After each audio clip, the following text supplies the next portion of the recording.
This video is sponsored by Alpha Draft, where you can play fantasy esports, including Counter-Strike Global Offensive. And they had tournaments like ESWC recently.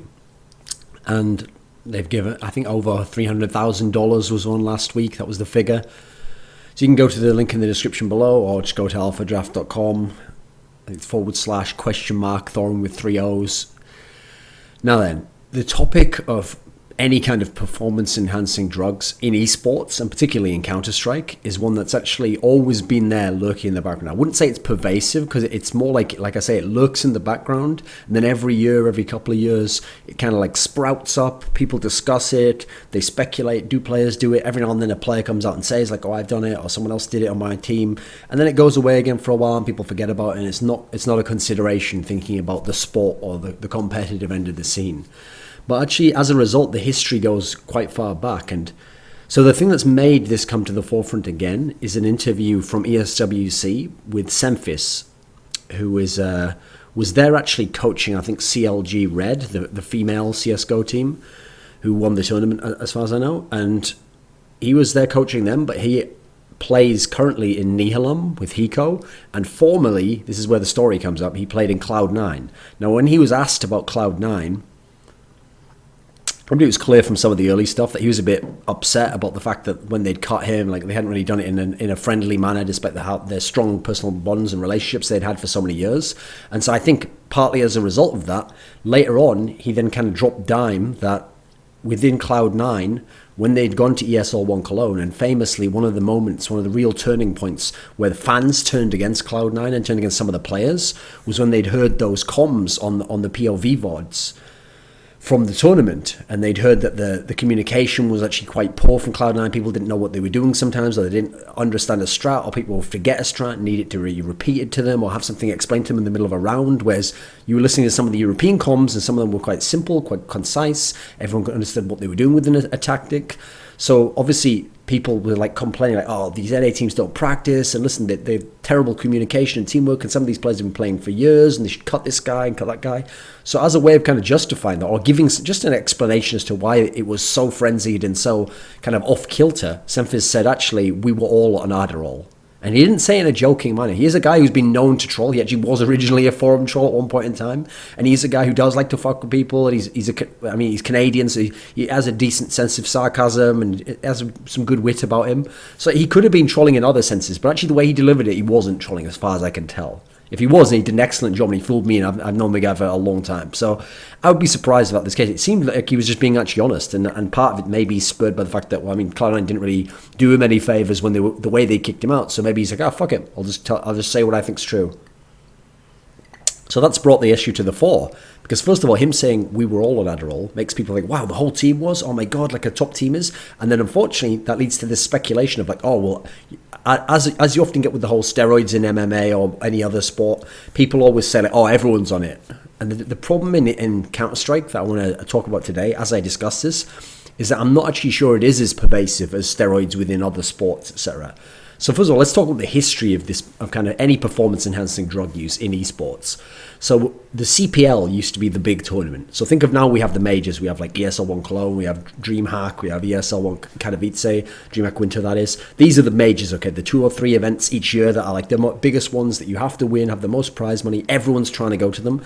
CPL, Cyber Athlete Professional, used to be that before. There used to be 2 of them in America, one in the summer, one in the winter. And then as well, along the way, there came other events. World Cyber Games was a one-off year each event. It was a similar kind of scale. You had ESWC came along, and it wasn't a joke like it is now. It was actually a legitimate huge major. So you had the 3 or 4 majors a year during the CS days.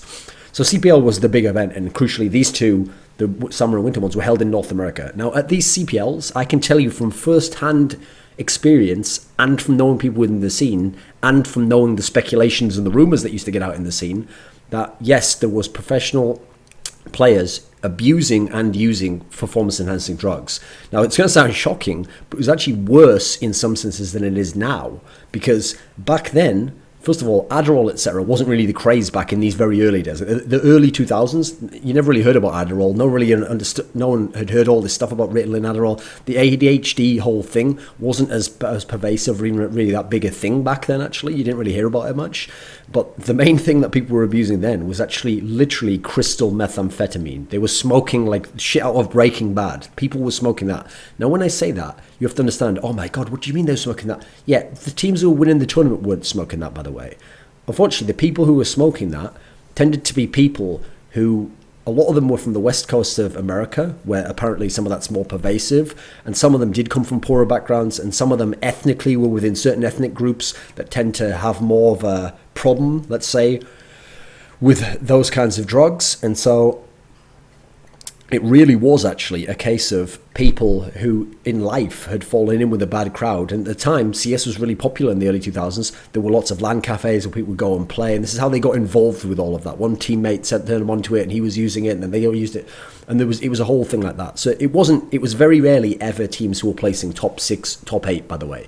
Now, there were a couple of teams, North American teams, who did have people using these drugs, who were placing top 8 or doing pretty well, but they were never the best, and it was never some massive advantage, and it was never like these top Europeans were like, hey, can we get the hookup for that dope-ass ice, man? Like, no, that was not the case. In fact, what's funny is the best not European teams at the time were the ones who went so hardcore the other nerd route of like, go to bed at 11 p.m, lots of water, try to eat a decent meal, try to have proper practice time before, that they were going the other route completely. So it did exist to a degree. Beyond the crystals meth smoking, there was lots and lots of people, especially North Americans, who were just smoking weed all the time at these events. Admittedly, mostly it would be after the event. Like, it'd be once your games were done for the day, be maybe in the morning before they woke up. It wasn't so much people like, I've got to smoke just before I play the game right now, and that's going to make me better, or that's going to be like the ideal state for me. That wasn't so much the case again, except for the habitual smokers, the people who actually at home smoked weed all the time. And that's actually where I would actually make a slight kind of clarification on what that's like for people who have no experience with habitual weed smoking and want to include it in the performance enhancing drug aspect. Because on one hand, does it enhance your performance to smoke weed?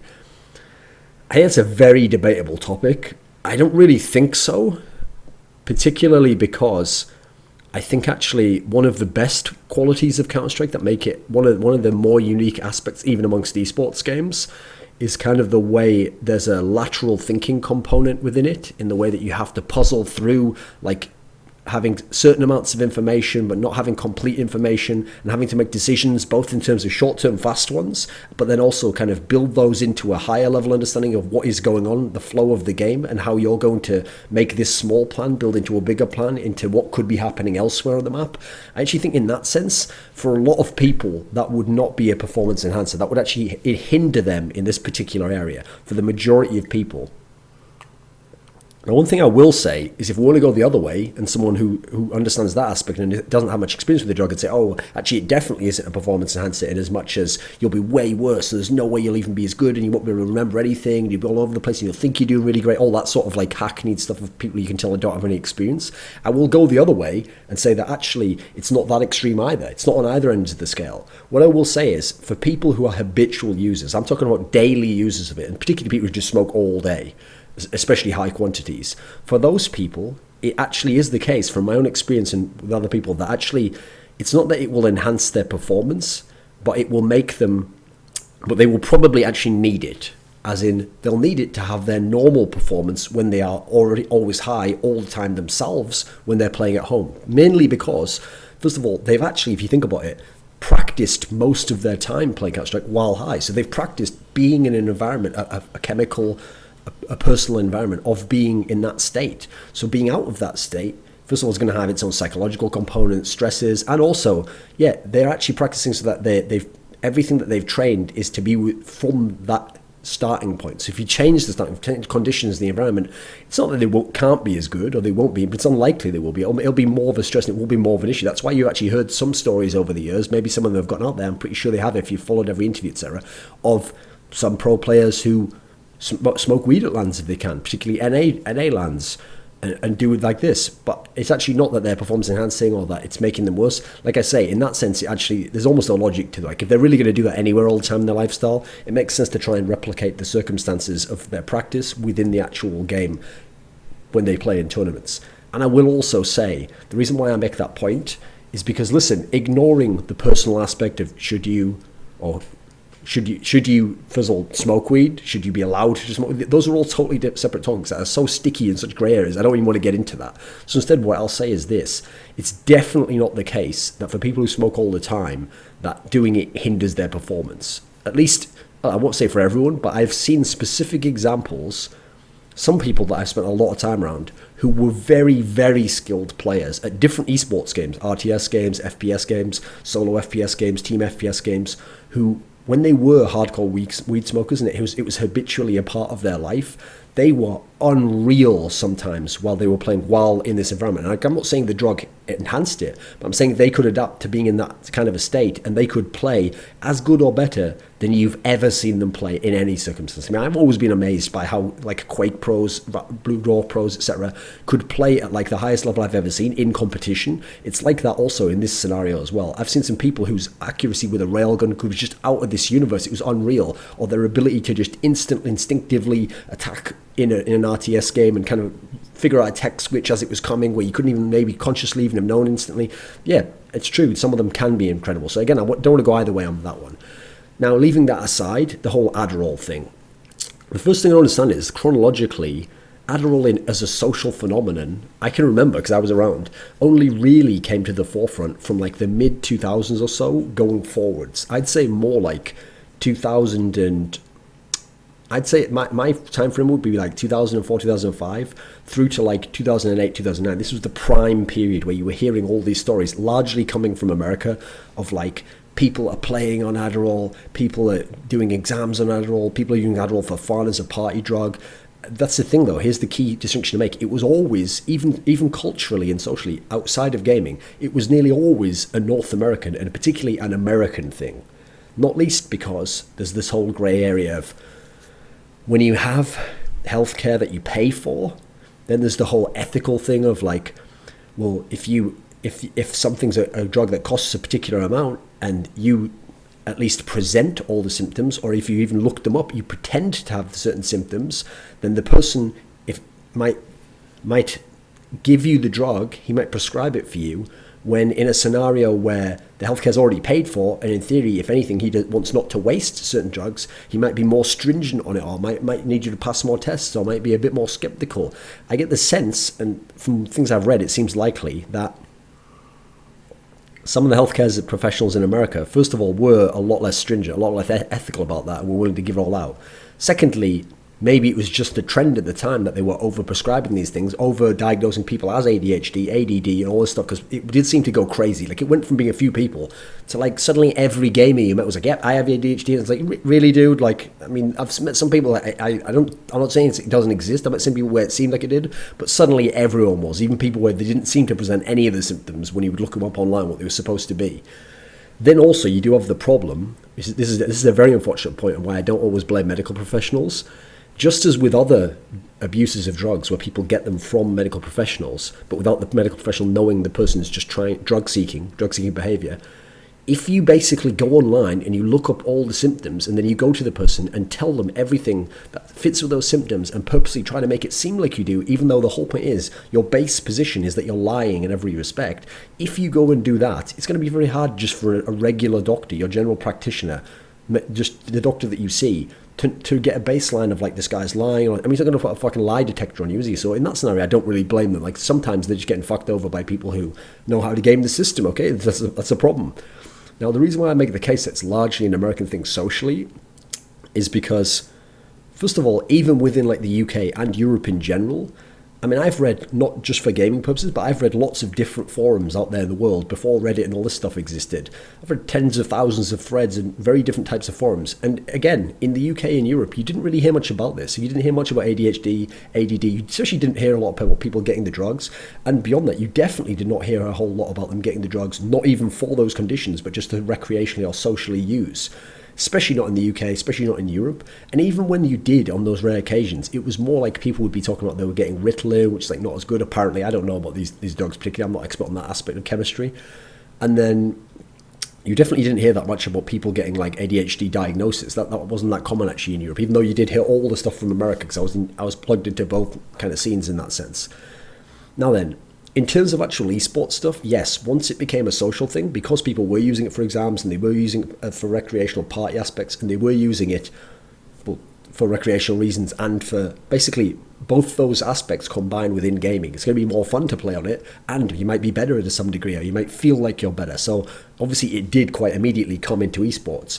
Now, particularly FPS games, these are the ones, obviously they're twitch muscle, fiber nerve games. People want to feel super confident, feel like their aim's on fire and everything. So these ones really, it's kind of like an obvious breeding ground for this sort of behavior, this kind of trend of people hearing that someone uses it, they try it, they use it. But even so, again, it was mainly a North American thing. It was mainly an American thing. It would be like American Quake players. It would be American RTS players. It would be American CS players. And I'm not saying this is like some anti-American sentiment. This is literally my experience and the experience of the people I know around the scene. And I've even asked recently certain players from different scenes and different teams to get like a gauge of what their experience has been like. Has it been similar? And actually, I've noticed the majority of the Europeans I spoke to had a similar kind of sense to me. Either, some of them actually very naively, admittedly, a lot of them weren't around in the old days. They haven't seen these cycles come around again and again. Some of them didn't even know what these drugs were and were actually shocked that some people used them. So admittedly, those are some of the most naive ones. Other ones were like, oh, yeah, I think like certain NA players I've heard of using those and stuff. And they weren't, and by the way, these weren't people trying to protect the European people. These were private conversations that like are never going to be revealed. I'm not going to say who these people are.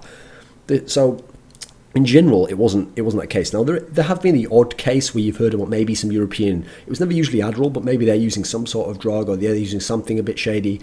But even then, that never really sticks in as much as it's not like you hear it from 7 different people from totally different teams. You maybe hear it from this one person and do they get along with them, or you hear it from this other person where it's a suspicion. It's never as locked down as it has been about other teams. And unfortunately, in the American scene within esports going back of like, these people are using it, this guy's using it. If you went to this party, you could see this guy using it. This guy might even brag about using it. That was always a thing within American esports. And so yes, there were CS players using it. I will say this, even within esports, CS was never going as hardcore at it as some of the other games. Now, particularly the console games, Halo, Call of Duty, these were the ones, because they were primarily North American esports, and that's where a lot of the scene was, and a lot of the best teams were. These are the ones where you used to hear the ridiculous stories of the idea that, like, oh, everyone in the top 8 was on it, and oh, this top team goes super ham on it, and they have to have 1 a day, 2 a day, 3 a days, one before every match, whatever the number was.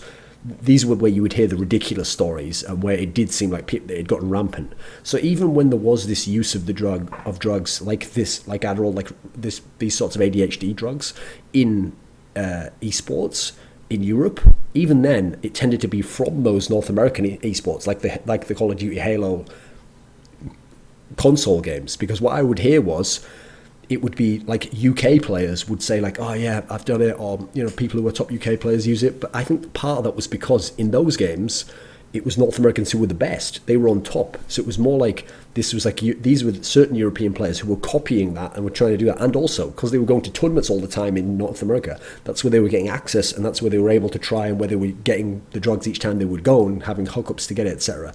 In general, in European esports, and remember, Counter-Strike has primarily been a European esport for a lot of its history, especially after the CPL days, where it became ESWC that was the big one. And it became, eventually towards the end of 1.6, nearly all in Europe. At this point in time, again, it's just not the same climate environment. From my experience and the things I've read and seen, for Adderall to be so prevalent, to be so easy to transport from country to country, to get around, it's not been the case as much. Now, as a drug, does it work? Can it have any kind of performance enhancing aspect? Yeah, it can. Basically, it seems almost certain in most cases that it can aid in focusing, kind of intensity of focus, and the duration of someone's focus. So it's not that the person couldn't focus ever like this, not that they couldn't focus as hard, it's not that they couldn't focus as long. It's just as unlikely they're going to be capable of doing that, sustaining it for such a long period of time, repeatedly, the frequency of doing it, and then the depth of how deeply they can focus for that length of time. This is where it's going to aid, or it's going to enhance, or it's going to provide an extra level that you can get to. And as a result, you have seen it abused beyond just recreational reasons in obvious areas where someone would think of these qualities and think, right, I want to use that now to gain a benefit and ideally to make money. So a very obvious one is the exam one. If someone is a decent student and they want to bone up for the exam and they want to get through a lot of work and they want to do it in a really ordered manner, yeah, those people start abusing the drugs. They want to get the A instead of the B. Another one that people often don't think about is poker. Since in the mid-2000s, from the early 2000s through the mid ones to later, it was a huge thing online especially, that you'd get people who were just really good poker players who played online. And the whole thing is they wanted to play 8 different tables at the same time, playing as many different hands as they can, so they can, if they have really good skills, they can be making as much money as they possibly can and applying their skills over and over and learning very quickly and developing their rhythm of how to play and analysing hands. And it's very strenuous mental work, and you need to be on top of your game all the time in decision making and flow of the game and intuition and analysis and anticipation of what's going on and analysing stats and spreadsheets and heads-up displays. So these people did abuse poker, and I remember many poker forums where people who weren't just like young kids trying to brag would just be like, yeah, I'm using it like quite regularly. I've seen a marked improvement in like it feels like I have more games where I'm on and I have less kind of like hours where I'm just tilting out like that. Like I set up my 5 to 6 hours and I take the doses like this, and this is how it's working out better for me. It seems like it certainly was the case that it was helping in some sense. Now then, it also does seem like abuse of that type of drug does have its costs, and maybe even some kind of neurotoxic component to it, where if you really do go hard, it's going to have some kind of repercussions in the future. Admittedly, it hasn't been a long enough time socially that we really have a good sense of like the stereotype of what that should be like. So I won't say too much more about that, but it does seem like, I mean, there's no free lunches on that sort of thing, I think, especially if the person doesn't know a lot about, for example, nootropics, and wouldn't know how to like basically counter some of the after effects of it or improve their body's kind of ratio of the good chemicals it needs and things that they've lost out on, and increase reuptake and all these sorts of things. I think that probably would be the way to go to lessen some of the effects. Now, there's the whole area that I'm not going to spend a lot of time on, which is like, should it be allowed? Like, first of all, when you talk about that, you've got like, that's such a murky question, because are we talking like ethically, should you be doing it as a person? Like, socially, should we allow other people to do it? Like, legislature, should we have laws in place? Should we have rules, regulations within gaming orgs, within tournaments to stop it, etc.? Now, the biggest problem here is logistically it's going to be a nightmare. Like, it's like a lot of drug testing can be expensive, it's difficult to arrange. Obviously, you have the issue that if you don't do it very professionally, then you're going to get false positives and you're going to fuck up someone's whole career because you didn't do a good job with it. It's going to be basically a massive, massive hassle.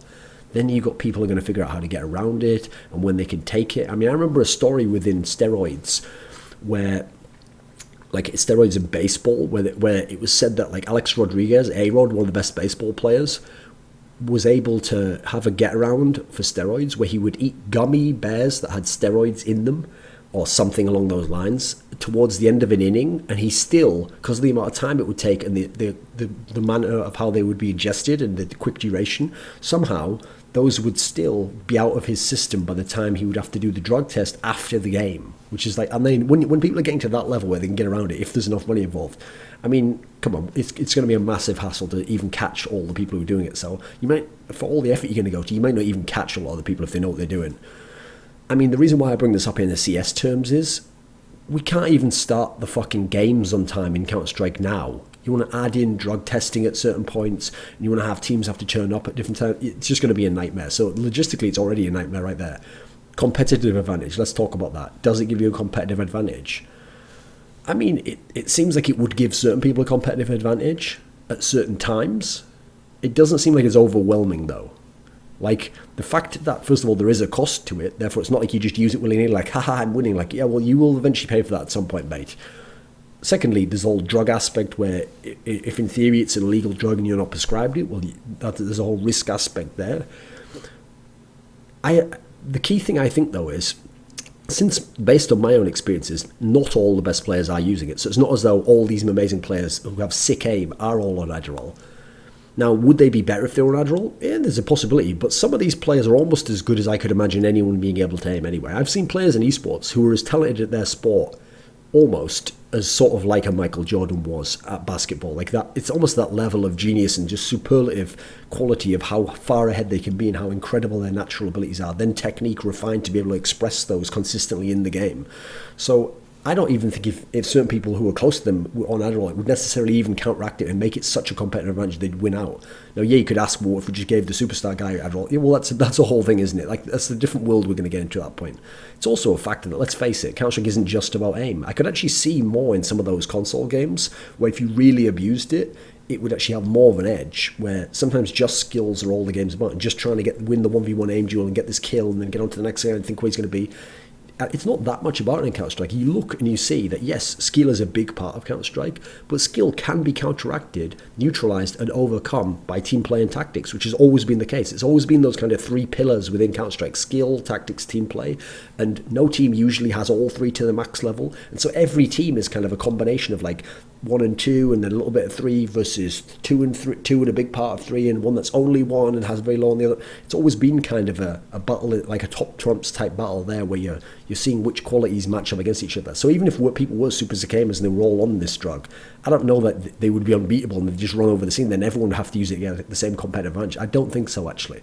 So as you can see, it's quite a complicated topic. There's not that many people who have enough experience in all the areas to really give like expert, insightful opinion. I haven't tried to. I'm just trying to talk from experience, and then there are certain areas where I have some experience, so I've been able to give direct insights myself, and then other times it's been informed by things I've read, cultural things, having been around a long time in the social sense anyway, and then also talking to other players and trying to get their insight on this. That's why I didn't just publish this video immediately. I wanted to kind of gauge the sense of other people.